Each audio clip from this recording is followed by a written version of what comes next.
It must be Ash Wednesday. Yeah. I see a lot of crosses. Yeah, today's Ash Wednesday. Are you Catholic? The beginning of Lent. Is it March? Yes. It's January. Are you Catholic? You're still living in the pre-inauguration. Catholic, yeah. You're not a very good one. I'm what you call a lapsed Catholic, okay? But some of my best friends are priests and nuns. Seriously. There you go. Yeah. Yeah. Sure. We actually all can say that. How crazy is that? Yeah. Well, we'll probably get to that in a little bit. But you know who had a big night on Capitol Hill last night. He addressed Congress for the first time as president and also finally addressed recent acts of anti-Semitism and hate crimes. Take a look. Recent threats targeting Jewish community centers and vandalism of Jewish cemeteries, as well as last week's shooting in Kansas City, remind us that while we may be a nation divided on policies, we are a country that stands united in condemning hate and evil in all of its very ugly forms.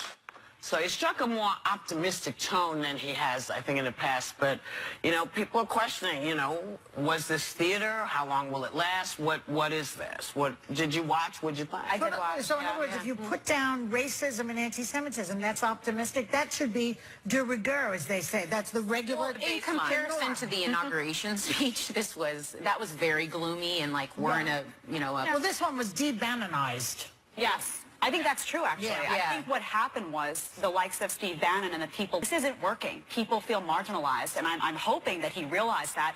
I know he admitted on Fox and Friends the day before or earlier that day that his messaging had been off, and he gave himself a C or a C- in terms of messaging, and I'm wondering if there hasn't been some realization that he may have an agenda that he deems positive for the country, but he's isolating a lot of people. This, for me, was more optimistic. I think he did reach across the aisle on policy.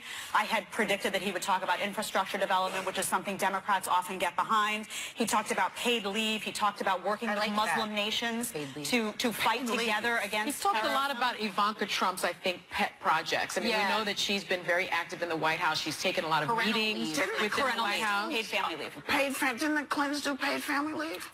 Probably. Yes. Democrats have been working on that for quite some time. It's a much more liberal Have opposed that, and Ivanka had come out and supported it, and people were saying, will Trump back that up?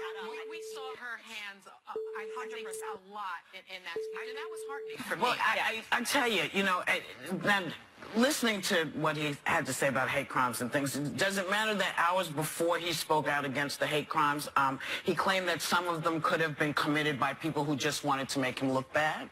Yeah, I think it's about him. That's the problem, I think, with the speech. It was a good speech. I think he delivered it well. He read it on a teleprompter. But it's not so much the speech. It's what policies and what he's doing behind the scenes. And we know that he's saying things when he is unscripted that are really scary, I think. There's a disconnect. So on the one hand, he doesn't like the crime is going up. And he talks about Chicago a lot. At the same time, he signed some kind of legislation that says that mentally ill people should have easier access to guns. Yes. So those are the things that Americans need to really think about. Behind the scenes. He says that he would promote clean air and clean water, but then he tries to dismantle the Clean Water Act and puts in a guy in the EPA who wants to dismantle and pollute the streams. So it doesn't matter what, it's like, don't listen to what he's saying, listen to what he's doing. Yeah. Well, his agenda doesn't line up with what I typically look for in a president.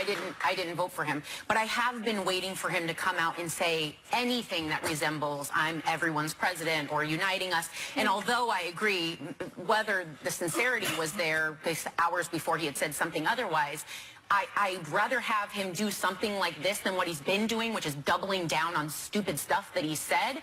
I don't care if he's faking it. Let's fake until we start to change. Maybe it spoke to you then. It did. It was better than he's been. See, for me, it's just, when you come out of the gate, and you start this, he started that. Right. It started with the Mexicans and the rapists and all. And when you double down and you go and you get all the backing from the white supremacist groups, and you don't say right as soon as it happens, no, I disavow this. And it takes you forever to talk about the fact that Jewish cemeteries and the JCCs are being bombarded by people who are essentially feel they have been given the right to do this That's right. by you as the president. Bomb threats. I needed him to say, listen, you know, that family, that, you know, a guy who said he listens to me and believes in what I believe, killed 2 people. He mentioned it briefly. You know, the guy says he's a supporter of mine. I'm not a supporter of his. That was horrific. And if those families had been in that gallery also, I might feel a little bit like, okay, you are starting to get it. I might have, because when somebody does stuff in your name, that's what you disavow also. Yeah. Oh, well, you make that a big, you make that a I don't think, but the guy said I don't think his heart is going to change. I've said this before. The majority of his speeches thus far in talks. And, you want him to be a better actor. Well, he's normally spoken to, and what I've always heard is it's not that he's against these groups. He has an apathy towards them, because if you weren't for him, he's not for you. He continues to speak for the people that supported him. Yes. I don't think he's going to change his heart and all of a sudden have the empathy. Is it fair to say he doesn't have a heart? Is it fair to say that he doesn't have a heart? I said a change of heart. I'm not expecting him to all of a sudden be so disgusted by some of the things that have happened and speak out to that. I don't think that's going to change. Yes, I think that I'm saying that I saw more of the right language, and this was a step in the right direction. Yeah, but don't buy it. I'm more concerned with policy, though, and I'm seeing Did you some hear a lot of shifts. policy? I mean, I heard with respect to, you know, border security. I've been we heard hearing. no specifics. Well, we heard this no isn't- particulars. They We don't heard do no that here. plans. They don't. Campaign Politicians mode. in this venue don't get specific. Yeah. Like it or not, I'd like to hear more specifics. But with respect to immigration, I've been hearing that there's been a shift where he may actually look into granting legal status to undocumented people who are here who have not committed didn't say violent that crimes. yesterday. He didn't say that yesterday, but there's been some internal circulation out there. I don't think Donald Trump is a hard right kind of guy. I do think internally, if you've listened to past statements he made before he ran for president this time, I think he was much more moderate. And I'm wondering if there's not some level of self-awareness here. I'm hoping that he realizes that he is everyone's president. And look, he is our president. So I think when he speaks in an optimistic way like this, it's worth at least listening and hoping that there's been a change It's so of heart. nice of you to think that. I do. But, you know, would like to it's give nice it of a you to shot. think that there is an actual core of self in the man. He doesn't care about anything, in my opinion. I'm not ready There's no to- there what do you there. think changed his tone, though, last Different night? speechwriter. Yeah. I don't know that I'm prepared to go that far. You know, look, I don't know that I'm prepared to go that far. How far?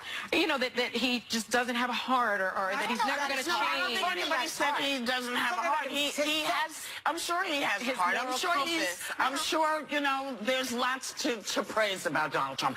I haven't found it, but that doesn't mean. But we're looking. But wait, you know. But I'm looking at what he's doing. Right. The things he's doing. You know, I love when people give me a good story. Yeah. But I don't like getting BS'd. And I've been watching how he's been conducting himself, the people he's surrounded himself with, and I'm concerned. That's fair. You know, I I'm also concerned. And a good speech. You know, my God, I give good speech. But I also would think like you're to the talk type, about like my sense of you. You know what that sounded like. Yeah, no, I think you're the type of person, though, that will give credit where credit is due. And if there is a turnaround via action and not necessarily words, I think you'll be one of But the it first wasn't. people It to wasn't. acknowledge. It was a good speech. I don't see it. No, she's All talking I'm saying, about- all I'm saying Hermione is was that on I'm her, not you. hopeful. All I'm saying is that let's see. You know, Let's see. he talks about unifying. He burns the house down. Let's then he says, see. let's build the house. Whoopi's got to go. I remain a little more hopeful after the speech. We're going.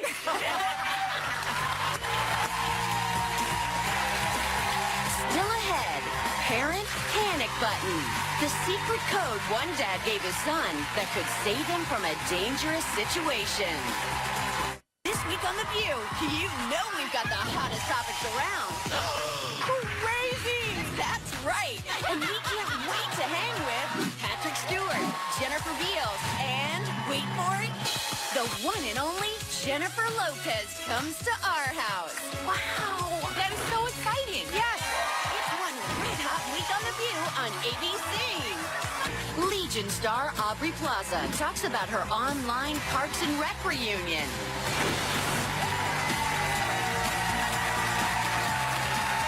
Welcome back. You know, the biggest standing ovation of the night came when you knew who introduced the widow of a fallen Navy SEAL. Take a look. We are blessed to be joined tonight by Corinne Owens, the widow of U.S. Navy Special Operator, Senior Chief William Ryan Owens. I just spoke to our great General Mattis just now, who reconfirmed that, and I quote, Ryan was a part of a highly successful raid that generated large amounts of vital intelligence that will lead to many more victories in the future against our enemy. Ryan's legacy is etched into eternity. Now, just hours before before the speech, he blamed U.S. generals for Ryan's death, saying, and I quote, they lost Ryan. That mission could not have happened without presidential approval, which is why Obama never gave the go-ahead, because he felt that it wasn't good enough to send our people in. So was this a tribute, or was this damage control? I mean, it was something that really struck me about the night, because as all of you know, my brother that I grew up with, my cousin, was injured in the Army. He's been to the show. And the military... your cousin? We were raised He's like siblings. a brother. We were raised... you've met him. Yeah. And he lost his hand and he lost his face serving our country. And so many of my family members are in the military. I thought that was so exploitive. I thought he exploited that widow. It was so hurtful to me, because we know that U.S. military officials have said to the press that Obama didn't give the green light because he felt that the mission would mark a significant escalation in Yemen, and that President Trump, without the intel, without the appropriate ground support, approved this at dinner while not in the Situation Room and was tweeting. So when I look at that, I think, my God, how do you exploit the woman who is grieving over the loss of her husband, the father of her children, when you sent him there without the appropriate ground support? That was wrong. Also, the intelligence that they got, it's been very heavily disputed whether the intelligence they got was even helpful at all. I mean, he's saying there was an active intelligence. Other people are saying that intelligence, they really didn't get anything out of it. But the truth is, for me, it's very simple. When you're the commander-in-chief, the buck stops with you. Yeah. And you don't get responsibility. I don't care, where you involve people. You are responsible. Your generals, everybody reports to you ultimately. So what he should have said is, this is my fault. I owe you an apology. Yeah. And that's what would have made to blame it on Hillary Clinton. Well, that's the Benghazi. thing. How long did we hear about Benghazi? But in the same way, right? Like everyone made that argument about Benghazi, and I made the same argument. The buck stops with President Obama. Whoever is the commander-in-chief, you are the leader of those forces, of those armed forces, of But he those likes generals. to blame everybody. He doesn't get to do it when it comes to the military. His widow was there, but his dad had refused to meet with anyone. So if you genuinely felt heartfelt, I think you'd say, I'm not going to do more damage to this family by letting it not be talked about. His And I father, think that would have been the SEAL's father would not meet with the president. That The says SEAL's something. father is calling for an investigation. And I just want to say this about, it's calling for an investigation, and we need to have an investigation. In terms of Obama accepting responsibility for Benghazi, he said, I'm the president and I'm always responsible. That's what I'm saying. He said it. 100%. That's what I'm saying. I'm saying the president has to do that. I agree with you, though, about this concept of politicians using people as political props. I hate that. I hated it last night. I hated it even when President Obama signed the health care law in, and they whenever politicians want to push something through, they surround themselves with people. Oh, this person's been through this, and this person's been through that. Don't do that. Don't use it. For me, it's all, I don't like people being used as props to propose an agenda or an idea or back up what you've done wrong or haven't done wrong. They're people. You don't I use like it. You don't use a fallen hero. Except sometimes, as with the Sandy Hook parents, it's important to put a face Yes. Yeah, I on don't like things. that either. But when you have a Republican Congress that basically said that these parents were doing this for publicity. Not the parents ever. I never blame the family. No.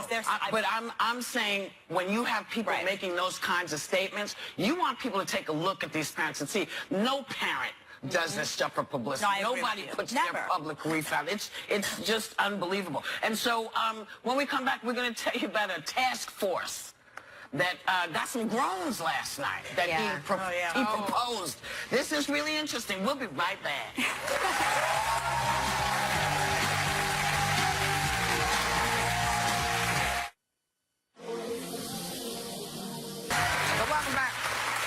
As I said before we went to break, one of the new task forces you knew who announced last evening was met with audible groans.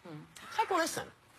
I have ordered the Department of Homeland Security to create an office to serve American victims. The office is called VOICE, Victims of Immigration Crime Engagement. We are providing a voice to those who have been ignored by our media and silenced by special interests. So here's my question. If he is that serious, really serious about keeping us safe, you know, white lone wolf killers like the one the other day are a much bigger threat to Americans than the undocumented citizens. So in Kansas, so where is that task force? I mean, you know, this is not the problem he has made it out to be.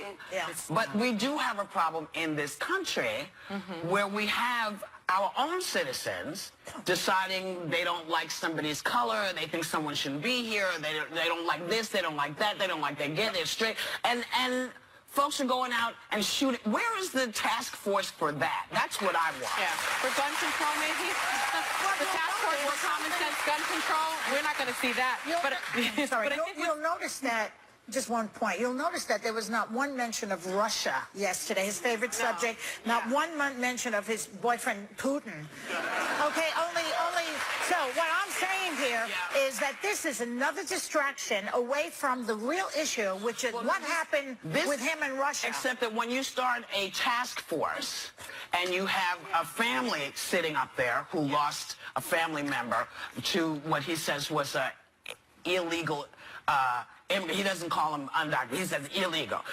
I get that task force are necessary, but I want a task force for the parents and children of the 2 men who were murdered. I want a task force for the 6 people who were praying in church and got murdered. Yeah. I want a task force that talks about those kids in Sandy Hook. Where's that task? If you're handing out, I mean, I don't mean to be a bonehead, but if you're handing out task force things, then let's make a task force that actually takes care of us, the citizens of the United States. Yeah. And we're not going to see that, I don't think. But what is strange to me, and Jed, you were saying earlier, he's talking about a pathway to citizenship for undocumented. Not to citizenship, to legal or status. to legal status for undocumented immigrants. But what he did was he reallocated the DHS resources that are currently going towards advocating for things like that for undocumented immigrants, rerouted to this to fund this office. And so he's saying one thing, but he's certainly doing another. That's his whole MO. And it's his whole MO. And one thing I just want to say, because this illegal alien thing that we keep on hearing, that term is driving me crazy. Crimes are illegal. Human beings are not. We need to call people undocumented immigrants. It is only 5% of inmates, this is a statistic, 5% of inmates in state and federal prisons are non-citizens, only 5%. Yeah. Well, I think the thing that jumped out about this mention is victims of crime are victims of crime. It doesn't matter who the perpetrator was. We should be, there's a support group for all of that. So the fact that the statistics don't support that this is an immigrant-driven problem, then to do that is kind of like a fear-mongering to say that we should all be fears. That's the problem with this debate, though, and I suffered from it as well. I think that people don't put a face to what's happening here. I made this mistake. I want secure borders. I respect our laws. I think we need to be a nation of laws, but I used to use that term illegal. First of all, I was wrong. That's not a correct term because you're right. That refers to an act. That doesn't refer to a person. And I didn't take the time to think about what I was saying, and I met some undocumented people. And I said, you know what? I'm not handling this issue correctly. These are people. I had forgotten their humanity. That was my mistake. And I think if more people were willing to acknowledge that, you would discuss this differently. You can talk about border security. You can talk about laws. You can feel for these families. My heart breaks for any family that loses a loved one, whether it's from an undocumented person or not.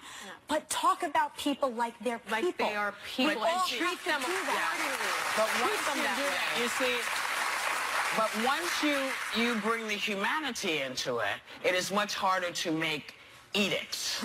It's easier to make edicts about people you don't know. But it makes because for a it's better talking. world. Well, yes, And a but better country. Well, a lot of things make for a better world. Thoughtfulness, figuring out what it means to people whose jobs you think you brought back on the backs of their families, who may suffer the damage from the stuff you've done with the EPA, removing all of these. I mean, you know, if you know our history, you know that the United Mine Workers busted their behinds to get all of these things put in place so that you couldn't pollute rivers in people's neighborhoods that were their drinking water, so that you had to be able to breathe.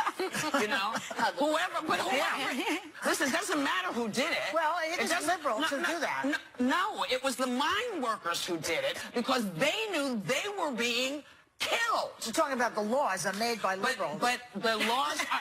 Those laws are made by liberals. The laws are made by the people. The people demanded that this change be made. I have to say it. I mean, say these are not right. That's what all those mine workers were marching for. That's what the Cesar Chavez was marching for, saying, listen, these are people who are working. They're getting away from stuff. The migrant workers, they're people. You have to get over all this other stuff. And they're often people that are trying to save their families from oppression and poverty and like disease. All of us. We're all trying to just raise our kids and just have a safe world and drink some good water. Come on.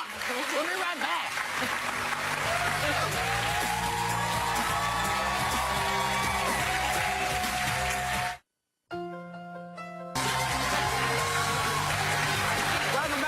So a father's plan to keep his son safe is trending right now. It's called the X plan because if his son is in a situation where he feels like he could get in trouble, he texts X to his dad who will come and pick him up wherever he is. And do you guys do that? Do you see that? I know you don't do it yet. I mean, he's one, he barely texts. Yeah. I mean, I have a 14-year-old, and we absolutely have sort of an exit strategy. I hope that he can just extricate himself if he sees something that's not good for him. And he just did that recently. He was at a party, and there was drinking and pot smoking, and he was like, I need to come home. And I said, come home. Good for him. So that was great. Good for him. He needs to come home. Plus, he's an athlete, so he doesn't want to get into any kind of trouble. But, you know, I think that peer pressure is big, and so I want to give him an out. And I oftentimes don't even need the explanation. You need to get out. You don't need to tell me what's going on. Just come on home, baby. It's all good. Well, we were talking in the meeting about how Whoopi was saying empower. You know, you want to empower your kid to leave. But I had a situation where I remember, it was before texting. I'm dating myself. But I was at homecoming, and this guy I had a crush on for years was super handsy, and I felt really uncomfortable. My parents happened to be chaperoning that night. So when I got to the dance, I ran up to my dad, and I was like, Dad, I don't know what to do. I'm so uncomfortable. And we don't talk like that. So that was as close we got to a talk. And he goes, Sarah, you're sick. Come home. Like, you don't feel well. And so without that, though, I was kind of panicking because this guy was older and I didn't want to leave because I finally had my big moment, but I was so uncomfortable. But but this is what I'm saying. Parents train children. You know, before the days when you had a cell phone, you had to figure this out. Because you couldn't call anybody. You couldn't go and make the call. And what your parents did for you trained you because you went to your dad and said, I'm uncomfortable. And he knew what to do. That's what kids must know, that there is never a situation. If you're uncomfortable, there is never a reason to stay. Your friends, if something is saying this is not good, go. I had the opposite when I was raising my kids. She actually had a better sense of what to do than I did. Like, she had a friend who was really, I don't know what this kid was up to. She was loose, she smoked, she drank, but she was such a personality. I said to my daughter, why don't you hang out with her? And she's like, no, I don't think so. And I'm like, go ahead. So, basically, she was more mature and smarter about it than I was. I think the hope is... And she still is. I think the hope is that you raise your kids. What my parents did with me, I was before the age of cell phones as well. You couldn't make a call. You had to figure it out for yourself. So I think what you're doing is okay, Sonny, though, because yes, they can text you, but they also know that if they don't have that phone or that phone is dead, you've also given them the tools to know what to do they need to stay to their, I always tell Gabriel, stay to your moral compass. You know what we do. But see, that's good. But what if there was a child who hadn't had that instruction and walked into that situation, and if they couldn't get their parents was lost? That's a problem for me. Well, but that's why, you know, that's why whoever has got your kids, all day, if it's teachers or whatever, people have to, these are things that you hear, they're reiterated. If you are in a situation where you know this is not good, go home. If you have to say something to somebody, if you're a girl, say, you know, my friend just arrived, my friend just came, I gotta go. Those cramps come in handy. Those cramps, if you're a guy, you know, just drop down. Yeah. Drop down on the floor and go, oh. Yeah, I'm not Man. feeling well. Ooh. Gotta go. Because if you need to get out, you do what you have to do. Yeah. You don't want to have to fight, but you want to be able to get out. Do whatever you have to do to get out of the situation that's telling you this is not good for me. We'll be right back.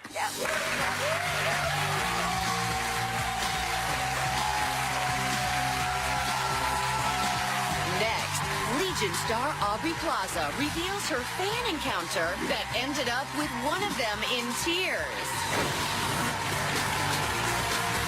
And Andy Grammer performs Shepard, Ariel Winter, Eric Stonestreet, Audra McDonald, Mandy Moore, James Cameron, Tom Bergeron, and chefs Masaharu Morimoto and Art Smith are cooking up the tastiest treats. Plus, one awesome performance from Train.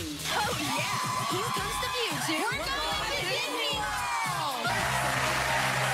So after 7 really funny seasons on Park and Rec, Aubrey Plaza is back on TV and getting a lot of buzz for her trippy new show, Legion. Please welcome the fabulous Aubrey Plaza.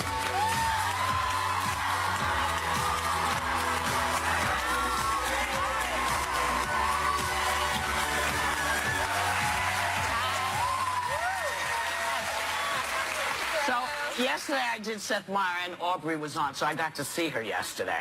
So I know. Can you believe we made out? we did. We did. You have to show the picture. Did you eat the taffy? No. See, Said she got taffy. she Did you was get taffy? making out with me on the TV. I did that in my dressing room because that's what I do. Well, it felt great. So, you know, I saw this picture of you dressed as an elf with Donald Trump in the picture. Look at this picture. That's you with the elf. She's in the big head. There's Donald Oh, with his wow.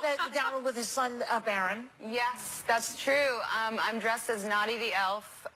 In my former life, I was a mascot person that's a job. Was that your you know? first acting gig? Yeah, I'll say that. Was he nice to you? What, tell us what happened. Well, I was hired to. I played that character a couple times, and I think it's a British storybook character. I didn't even know what it was. I would just like put it on and go like make up my own movements because I didn't know anything. And my only job, they told me, it was an event at FAO Schwartz, and my boss was like, "Your only job is to get a picture with Trump. Do anything that you can." And he did not want to take a picture with me, so I just kept creepily harassing him. His debate move from you, creeping up That's on right. Hillary Clinton. Hillary Clinton, you learned that from you. Yeah, pretty much. I mean, I think I really terrified his son, I think, but It worked. It was a but good I got awkward paid, and that's what I did, so. Well, I loved you, as many people do, on Parks and Rec. Thanks. And you recently joined Instagram, I did. and your yeah. adorably hot former hubby, Chris Pratt, That's right. posted a throwback picture of you guys. I think we have it. Yep, there we are. Please give us some dish on that one. That's Janet Snakehole and Burt Macklin, if you Your alter egos. our alter egos. And no, Chris was on Instagram first, and I told him that I joined, and so he was like, "Oh, I'm going to do a little welcome to Instagram post," and got me right in there, and it was sweet. Yeah, he wrote like a sweet thing about me being his TV wife, and I guess April and Andy. we're always our TV married. Together forever. In cyberspace. Forever. So. We found an amazing throwback photo of you. We're going to show Better than the elf? It's amazing. Oh, no. Tell us, how old were you and what's happening here? So cute! When'd you get Well, I just finished law school. I was going through a really bad divorce, and I was just That's a classic trying to keep Catholic a- school girl. Yeah. I had the same, almost the identical uniform. Yeah. Oh, me I too. know. I was There weren't that many variations. 6, I think, in that Colors, you know, picture. same You're colors. 6 in that picture? I think I was 6. Yeah, I was born in grade? 84, so I'm really bad at math. But So but law yeah. school paid off for you. Yeah. I went to Catholic school, St. Anne's. A lot of folks at the table. Yeah. 12 years. Yeah. Same here. Same here. We've got to way. talk about your new show because I saw it last night and it's so fabulous. Oh, thank you. Legion, everybody has to see it. It's so wonderful. Now, you play a drug-addicted mental patient whose BFF could either be a schizophrenic or a superhero, maybe both. We don't know. Take a look. It's so trippy. Yeah. It's so trippy. So now, I heard that your character, Lenny, was supposed to be a middle-aged man. Yes, in the pilot script, Lenny Busker is the name, and yeah, it was written for a middle-aged man, and Noah Hawley, who's the creator of the show, who also did Fargo on FX, he asked me out for coffee and said, "What about the role of Lenny Busker?" And I was like, "The middle-aged male drug addict? Sign me up." So that's, and then, I just kind of went with it. He didn't change any of the dialogue, and... And you're almost androgynous in it. Is Yeah. that intentional? Yeah, it was. I was actually really interested in trying to play someone that's more gender fluid and kind of, not so... Specific. so specifics. That was definitely something comes I was across. thinking of. Yeah. You talked about something yesterday, and I wanted to ask you about it. What are the 2 movies you produced? I produced a movie called The Little Hours, where I play a nun, and Ingrid Goes West, and they both just went to Sundance, and I think they're both going to come out this summer. Well, that's how you do it. That's how you do it. You put out there what you want to be able to do. This is what Yeah. a young guy asked about what actors, and I said, if you want to see it, you got to write it, you got to produce it, you got to put it out. Yeah, it was my first time, and I really liked it. It was cool to be there from the very beginning and really kind of get my hands in there. Well, congratulations, Miss Plaza. Come back anytime. Okay. Come back and hang, you know. All right. Legion airs tonight on FX. Do yourself a favor. It's really good. It's really good. We'll be right back.